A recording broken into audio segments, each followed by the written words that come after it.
اے اہل اسلام، اب اللہ اور اس کے رسول کی طرف سے ان مشرکوں سے جن سے تم نے عہد کر رکھا تھا بیزاری اور جنگ کی تیاری ہے۔ سو مشرکو، تم زمین میں 4 مہینے چل پھر لو اور جان رکھو کہ تم اللہ کو عاجز نہ کر سکو گے، اور یہ بھی کہ اللہ کافروں کو رسوا کرنے والا ہے۔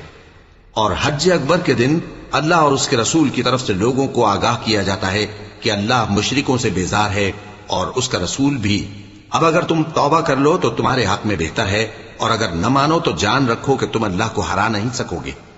اور اے پیغمبر، کافروں کو دکھ دینے والے عذاب کی خبر سنا دو۔ البتہ جن مشرکوں کے ساتھ تم نے عہد کیا ہو اور انہوں نے تمہارا کسی طرح کا قصور نہ کیا ہو اور نہ تمہارے مقابلے میں کسی کی مدد کی ہو، تو جس مدت تک ان کے ساتھ عہد کیا ہو اسے پورا کرو، کہ اللہ پرہیزگاروں کو دوست رکھتا ہے۔